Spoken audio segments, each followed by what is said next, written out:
안녕하세요. 미식축구 읽어주는 남자 미축남입니다. 오랜만에 선수 이야기 영상으로 돌아왔는데요. 오늘은 정말 드라마틱한 커리어를 보냈고 또 보내고 있는 NFL 역사상 최고의 타이랜드 로브 그론카우스키 선수에 대해서 이야기해볼까 합니다. 대부분의 미축 팬들에겐 그롱크라 불리는 이 선수는 현재 슈퍼볼 우승을 4번이나 경험한 베테랑 선수인데요. 쿼터백을 정말 잘 만나 프로 커리어에서 승승장구하고 있습니다.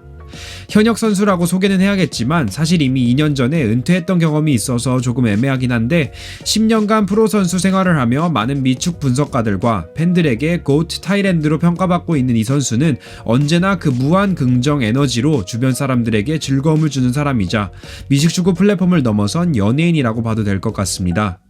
피지컬이 넘사인 유전자를 가지고 태어나 애리조나 대학을 거쳐 톰 브레디와의 호흡으로 미식축구를 잡아먹고도 남은 이 선수 로브 그론카우스키에 대해서 조금 더 알아볼까요? 로버트 제임스 그론카우스키는 1989년 5월 14일에 뉴욕주 에머스라는 도시에서 태어나 윌리엄즈빌에서 자라왔다고 합니다.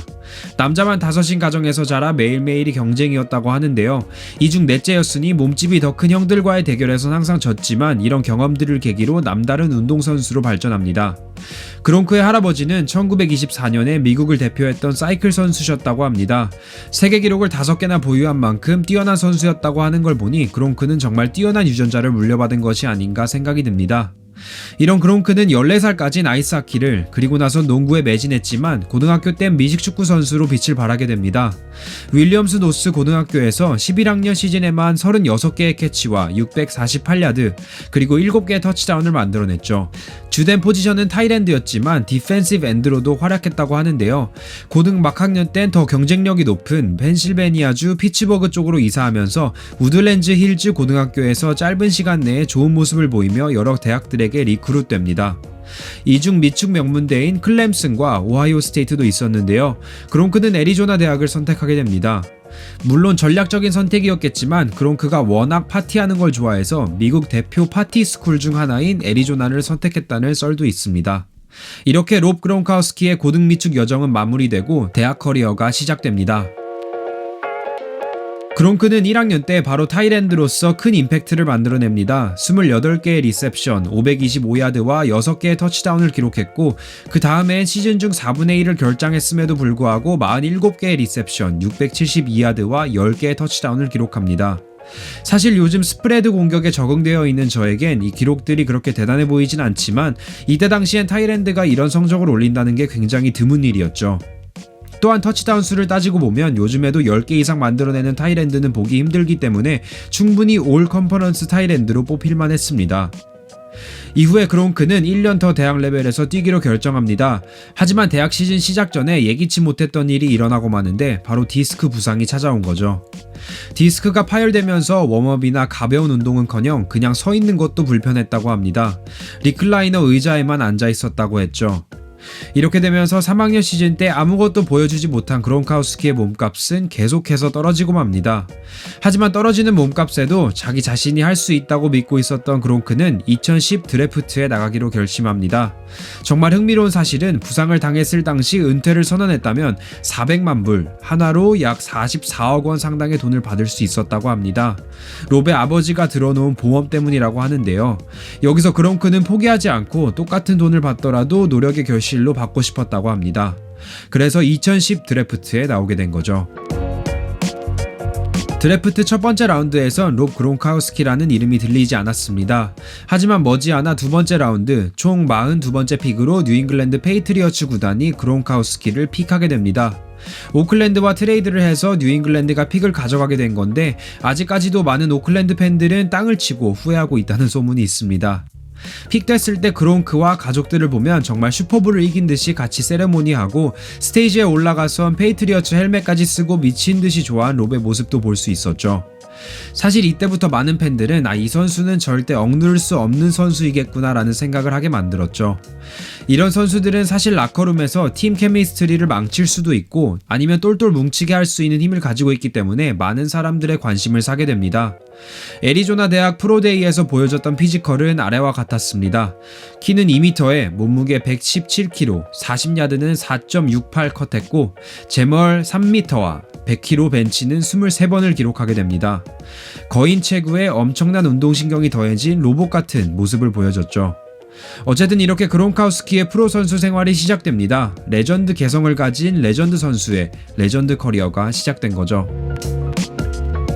2010 시즌은 꽤 평범한 성적을 올리며 프로 무대에 적응하기 시작합니다. 사실 완벽히 적응하는 데에 그렇게 오래 걸리지도 않았습니다. 왜냐? 2011 시즌엔 16경기 모두 출전하면서 여러 최고 기록들을 갈아치웠기 때문입니다.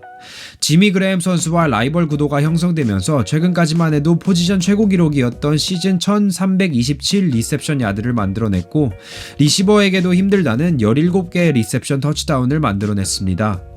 어떻게 보면 이 해엔 웨스 웰커를 제외하고 뉴잉글랜드의 공격에선 롭 그론카우스키가 다 해먹었다고 해도 과언이 아닐 정도로 데뷔 2년차 만에 프로볼 선발 타이랜드가 됐고 올 프로 1군에도 뽑히게 됩니다. 그리고는 포스트 시즌에도 멋진 활약을 펼치는데요. 팀 티보가 이끌던 덴버와의 경기에선 3개의 터치다운 패스를 잡았고, 다음 경기에선 발목 부상을 당하면서도 87 리셉션 야드를 기록합니다.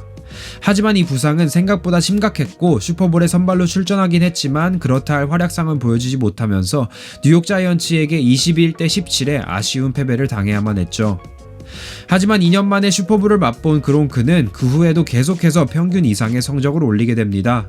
2012 시즌엔 6년 5,400만 달러 계약을 하면서 페이트리어츠의 스타로 자리매김합니다.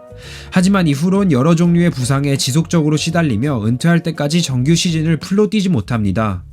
매 시즌 크고 작은 부상으로 인해 2011년도의 기록들을 깨긴 어려웠지만 그래도 2012년엔 11경기를 뛰고도 11개의 터치다운을 만들어냈고 평균 리셉션 야드는 꾸준히 13야드를 넘겼습니다. 2013 시즌엔 팔뚝에 일어난 염증, 허리 디스크, 그리고 십자인대 파열로 완전히 몸이 망가졌지만 2014년엔 기어코 돌아와서 리그 역사상 최초로 10개 이상의 터치다운 캐치를 4번이나 기록한 타이랜드가 됩니다. 그리고 이 해엔 또 다시 슈퍼볼에 진출해서 이렇다 할 큰 부상 없이 팀을 28대 24 승리로 이끌었는데요. 이 슈퍼볼은 그론크 선수의 생애 첫 슈퍼볼 우승으로 남습니다. 그리고 나선 2016 시즌부터 2018 시즌까지 3번 연속 브래디와 함께 슈퍼볼에 진출하게 되는데, 사실 2016 시즌 12번째 주엔 디스크가 또 파열되면서 시즌 아웃, 세계 중 첫 번째 슈퍼볼에선 뛰지도 못하게 됩니다. 부상에서 복귀한 후엔 2017 시즌 슈퍼볼에서 필라델피아 이글스를 상대로 116야드, 2개의 터치다운을 기록하며 좋은 경기를 보여줬지만 닉 폴스의 프로 활약은 넘사벽이었고, 2018 시즌 램즈와의 슈퍼볼에선 정말 87야드와 4쿼터 리드를 가져오는 빅플레이를 만들어내면서 몸값을 톡톡히 합니다. 그렇게 그론크의 슈퍼볼 전적은 3승 2패가 되죠. 하지만 이렇게 3번째 슈퍼볼 우승을 맛본 그론크는 돌연 은퇴 선언을 합니다. 아직 만 29살이었던 걸 생각해보면 조금 이해가 안 갈 수도 있지만 그론카우스키는 여러 크고 작은 부상들 때문에 미식축구에 대한 사랑과 흥미를 잃어가고 있다고 말하며 은퇴합니다. 그렇게 그론크는 다음 NFL 시즌에 미축 분석가로 TV에도 나오고 연예인 개성과 끼를 살려 프로레슬링에도 도전하며 WWE 스타가 되기도 합니다. 하지만 이렇게 이제 30대가 된 건강한 그론크에게 갑자기 어디선가 러브콜이 들리더니 NFL 트레이드설이 나오기 시작했고, 결국엔 브레이디의 엄청난 구애로 그론크는 뉴잉글랜드에서 템파베이로 2020년 4월 21일에 트레이드됩니다. 그렇게 1년 이상을 버티지 못하고 복귀한 그론크는 사실 뉴잉글랜드 시절 활약은 보여주지 못했습니다. 하지만 여기서 중요한 사실은 1년을 쉬면서 몸이 회복을 많이 했기 때문에 2011 시즌 후 9년 만에 처음으로 정규 시즌 정경기를 뛰게 됩니다.